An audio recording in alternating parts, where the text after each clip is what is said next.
పత్రికే మిత్రులందరికీ నమస్కారం. అదేవిధంగా ఎలక్ట్రానిక్ మీడియా వారికి కూడా ధన్యవాదాలు తెలియజేస్తూ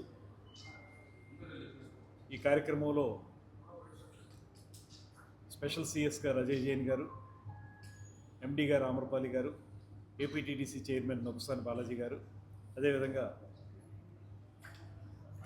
మన వేద్ ఖన్నా గారు, ఈ మొత్తం కార్యక్రమానికి చైర్పర్సన్ అయినటువంటి వేద్ ఖన్నా గారు పార్టిసిపేట్ చేస్తున్నాం. ప్రధానంగా ఇది ఆంధ్రప్రదేశ్ రాష్ట్రంలో ఈ మధ్యకాలంలో పర్యాటక రంగంలో వస్తున్నటువంటి వినూత్నమైనటువంటి మార్పులు కానీ, అభివృద్ధి కానీ, ఒక్కొక్కటిగా రాష్ట్రాన్ని ప్రపంచ పర్యాటక గమ్యస్థానంగా చేర్చే విధంగా కార్యక్రమాలు నడుస్తూ ఉన్నాయి. అందులో భాగంగా ఇవాళ ప్రభుత్వం తీసుకునేటువంటి విధాన నిర్ణయాలు, వాటిని క్షేత్రస్థాయిలో అమలు చేయాలంటే కావాల్సినటువంటి ముఖ్యమైన వ్యక్తుల్లో టూర్ ఆపరేటర్స్ కూడా చాలా ప్రధానమైన వ్యక్తులు. అందుకే ఇవాళ విజయమోహన్ గారు దీని టూర్ ఆపరేటర్స్ సంబంధించినటువంటి ఒక పెద్ద కార్యక్రమాన్ని, ఇది కేవలం ఆంధ్రప్రదేశ్కు మాత్రమే పరిమితం కాకుండా యావత్ భారతదేశానికి సంబంధించినటువంటి వారు, కొంతమంది మలేషియా లాంటి దేశాల నుంచి కూడా కొంతమంది వచ్చారు ఆపరేటర్స్. వీరందరూ కలిసి ఇక్కడ 2 రోజుల ఈ వర్క్షాప్లో ఒక పక్కన ఆంధ్రప్రదేశ్లో టూరిజంని ఏ రకంగా అభివృద్ధి చేయాలి, అదేవిధంగా ఇక్కడ ఉన్నటువంటి ప్రధానమైనటువంటి సందర్శక క్షేత్రాలు ఏవైతే ఉన్నాయో వాటన్నింటిని కూడా ప్రపంచవ్యాప్తంగా తెలియజేయడం ఎలాగనేటువంటి దాని మీద చర్చ జరుగుతుంది. కొన్ని ప్రదేశాలను వారు చూడడం కూడా జరుగుతుంది. ఇవాళ ఆంధ్రప్రదేశ్ రాష్ట్ర ప్రభుత్వం, ముఖ్యమంత్రి చంద్రబాబు నాయుడు గారు, ఉప ముఖ్యమంత్రి పవన్ కళ్యాణ్ గారి నేతృత్వంలో మనకి కొత్త పాలసీని తీసుకురావడం, అదేవిధంగా టూరిజంకి పారిశ్రామిక హోదా కల్పించడం, ఇవన్నీ మనకు తెలిసిన అంశాలే. ఈరోజు ఈ కార్యక్రమానికి ముఖ్యమంత్రి గారు కూడా రావాల్సి ఉంది. కానీ అక్కడ అసెంబ్లీ సెషన్స్ నడుస్తుండటం వల్ల ఇవాళ గవర్నర్ గారి ప్రసంగానికి ధన్యవాదాలు చెప్పేటువంటి తీర్మానం మీద ముఖ్యమంత్రి గారు మాట్లాడవలసి ఉండటం వల్ల వారు రాలేకపోయారు. మేమందరం కూడా పార్టిసిపేట్ చేస్తాము. ఏదైనప్పటికీ కూడా రాబోయే రోజుల్లో కేవలం ప్రభుత్వం తీసుకునేటువంటి విధాన నిర్ణయాల వల్ల కానీ, లేకపోతే డిపార్ట్మెంట్ చేసేటువంటి కార్యక్రమాల వల్ల మాత్రమే మనం పూర్తి స్థాయిలో అనుకున్న లక్ష్యాన్ని చేరలేము. ఐసోలేషన్లో పనిచేయడం వల్ల మనకి పెద్దగా అనుకున్న ఫలితాలు రావు కనుక ఒక ఇంటిగ్రేటెడ్ అప్రోచ్తో వెళ్ళాలి.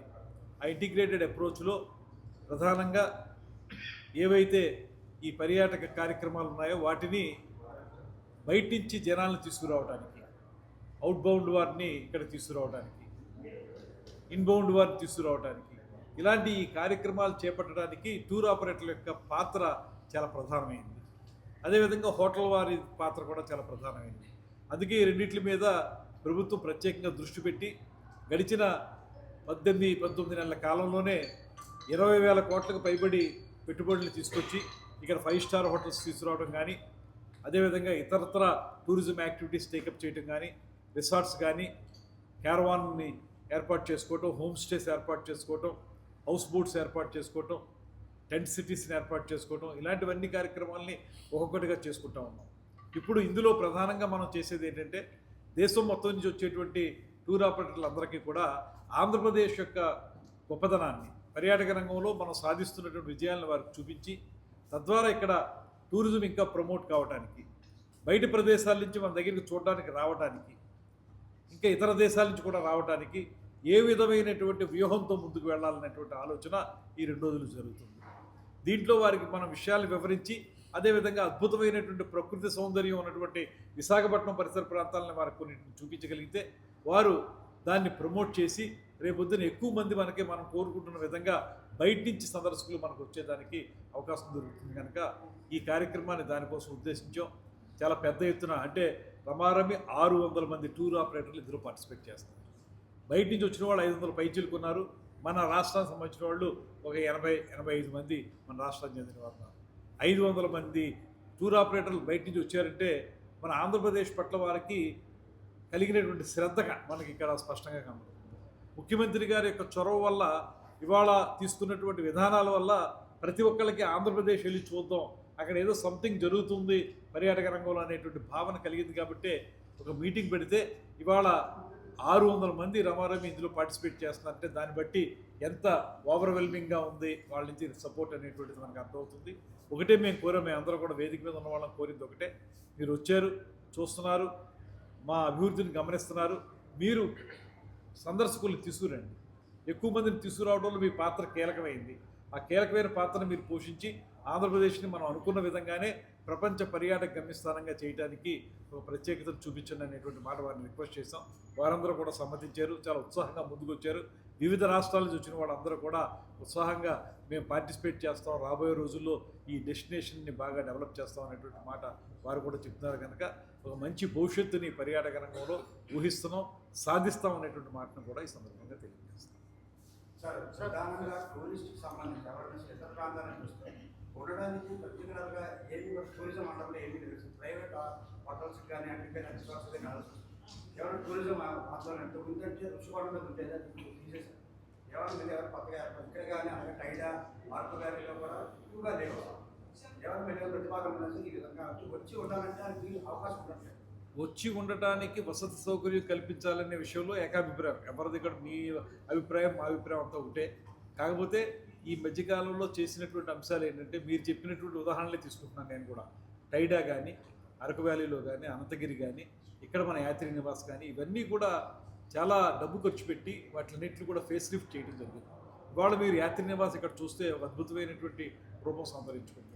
అదేవిధంగా టైడాలో కూడా మనం ప్రత్యేకించి అక్కడ ఫారెస్ట్లో చేసినటువంటి ఆ ప్రత్యేకమైన ఇవి కూడా వసతి సౌకర్యం కూడా బాగుంది. అన్నీ బాగా డెవలప్ చేస్తున్నాం. చాలామంది వచ్చి గతం కంటే ఎక్కువ మంది సందర్శకులు వచ్చి ఉంటున్నారు కూడా. కానీ ఒకటి ఏం చెప్పాలంటే మీకు, ఎప్పుడు కూడా ప్రభుత్వం ఒకటే అన్నీ చేయలేదు, పబ్లిక్ ప్రైవేట్ పార్ట్నర్షిప్ ఉండాలి. కాబట్టి మనం ఒక పక్కన మన ఆస్తుల్ని ఇంకా అభివృద్ధి చేయడంతో పాటు ఇంకా అవసరమైతే కడతాం కూడాను. వాటితో పాటు ప్రధానంగా ఏం చేస్తున్నామంటే పీపీపీ మోడల్లో ఇన్వెస్టర్స్ని ఇన్వైట్ చేస్తున్నాం.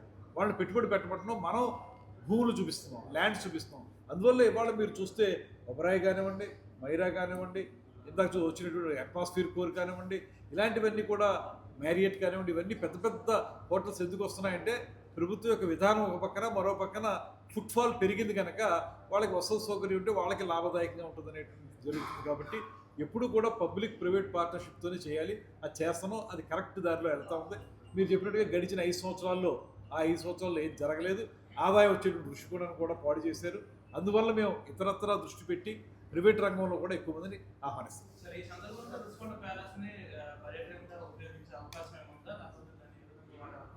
దాని మీద ప్రజల నుంచి కూడా మనం వాళ్ళు ఏం ఆలోచిస్తున్నారు అనేటువంటిది రిక్వెస్ట్ చేసాం.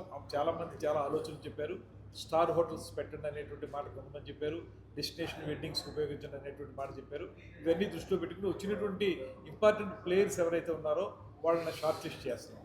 షార్ట్ లిస్ట్ చేసి దీని మీద ముఖ్యమంత్రి గారు అలాగే జీఓఎం పెట్టారు, గ్రూప్ ఆఫ్ మినిస్టర్స్. అది మీటింగ్ మళ్ళీ కూడా జరగాల్సి ఉందో, అది జరిగే దాంట్లో ఫైనలైజ్ చేసేస్తాం. ఫైనలైజ్ చేసి రుచికొండని అందరికీ ఉపయోగపడే విధంగా తయారు చేయాలనేటువంటి ఆలోచన. ఏదండి ఇప్పుడు మనం ఏజెన్సీ ప్రాంతంలో లంబసింగిని టెంట్ సిటీస్ డెవలప్ చేస్తున్నాం. అక్కడ మీకు దాదాపు ఒక 10,000 టెంట్ సిటీస్ ఆంధ్రప్రదేశ్లో వస్తాయి. ముఖ్యంగా లంబసింగి లాంటి ప్రాంతంలో టెంట్ సిటీ అంటే ఇమ్మీడియట్గా మనం పెద్ద స్టార్ హోటల్స్ కట్టాలని టైం కూడా తీసుకుంటాం. టెంట్ సిటీస్ అనేవి ఇప్పుడు బాగా అట్రాక్ట్ అవుతున్నాయి. అందువల్ల టెంట్ సిటీస్ని అక్కడ ప్లాన్ చేస్తున్నాం. సెంట్రల్ గవర్నమెంట్తో కూడా మాట్లాడుతున్నాం.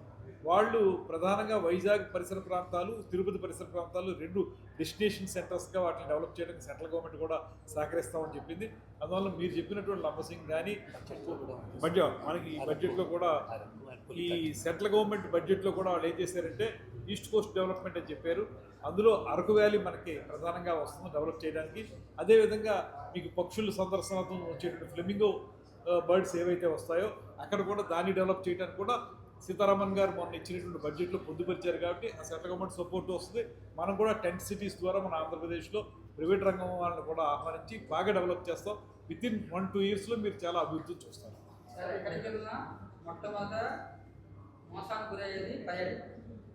ఆ పర్యాటకుల రక్షణ కోసం కానీ లేకపోతే వాళ్ళకి సరైన సమాచారం ఇవ్వడం కోసం కానీ ఏ రకమైన చర్యలు చేపట్టుకోవాలి. ఇప్పుడు టూరిజంను కూడా రెస్పాన్సిబుల్ టూరిజం అనేటువంటి మాటను ప్రధానంగా మనం తీసుకుంటున్నాం. గతం ఎలా అయింది అనేది ఒక విధానం. ఇప్పుడు మనం ఈ ప్రభుత్వం తీసుకునేది 2 విషయాలు. ఒకటి సేఫ్టీ మెజర్స్. ఎవరైతే సందర్శకులు వస్తారో వాళ్ళ యొక్క భద్రతా ప్రమాణాలను జాగ్రత్తగా కాపాడి వాళ్ళు ఏ ఇబ్బంది లేకుండా తిరిగి జాగ్రత్తగా ఇంటికి వెళ్ళాలనేటువంటి ఒకటి. రెండోది వచ్చి ఇలాంటివి ఏవైతే కొంతమంది మోసం చేయడానికి దొంగ సైట్స్ పెట్టి వెబ్సైట్స్ అవి పెట్టి అందులో టూరిజం అనే పేరు రాసేసుకుని వాళ్ళు చేస్తారు. ఇటువంటి అరికట్టడానికి కూడా ఒక మెకానిజం డెవలప్ చేస్తున్నాం. త్వరలో మీకు ఈ రకమైన ఇబ్బంది లేకుండా చూస్తాం. అపార్ట్ ఫ్రమ్ దట్ వచ్చిన ప్రతి సందర్శకులు కూడా మళ్ళీ సేఫ్గా తిరిగి వెళ్ళేదానికి సేఫ్ టూరిజం, రెస్పాన్సిబుల్ టూరిజంని మేము తప్పనిసరిగా ప్రమోట్ చేస్తాం.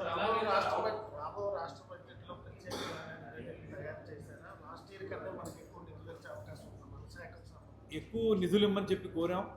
రేపే బడ్జెట్ ప్రవేశపెడతారు కాబట్టి తినబోతూ కూర్చుందుకని రేపు చూద్దాం. రేపు చూసి ఎక్కువ కోరటం అయితే మేము భారీ ఎత్తునే ఉండాలి, దీనికి పర్యాటక రంగానికి ఎక్కువ మనం ప్రమోషన్ చేయడానికి అవసరం అని చెప్పి అన్నాం. ఇంకా చాలా చేయాల్సి ఉంది కాబట్టి మాకు కొంచెం ఈ స్థితిలో ఇంకా బడ్డింగ్ స్టేజ్లో ఉన్నాం కాబట్టి ఈ స్థితిలో మాకు కొంచెం ఫైనాన్షియల్ సపోర్ట్ అవసరం అని కోరాం. వస్తుందని ఎక్స్పెక్ట్ చేస్తాం.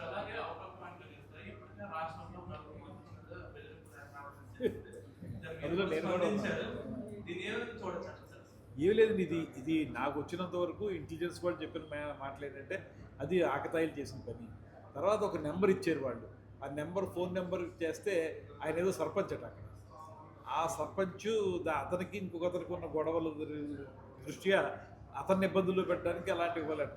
మామూలుగా ఒక సింగిల్ లైన్ రాశారు అందులో, you and your family members are under threat from Naxals, be careful అని పెట్టేది అంతే.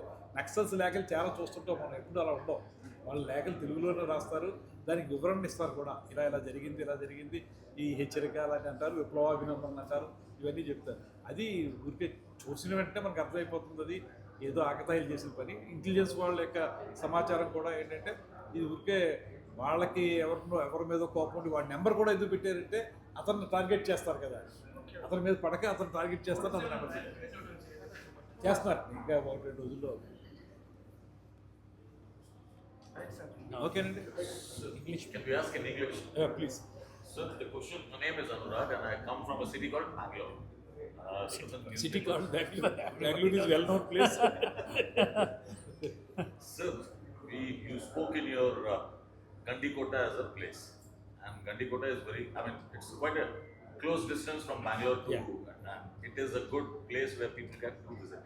You speak about Grand Canyon and all. How many rooms are available? Yeah. And do you have any statistics of tourists, those who go there and stay overnight? Yeah, actually, it is under the process. Actually, we are going to have Star Hotel in Gandikota area. Oberoi Group is going to construct the Star Hotel there in Gandikota. That's 10 cities. Yeah, tent cities. Already we have planned tent cities and they are under the process.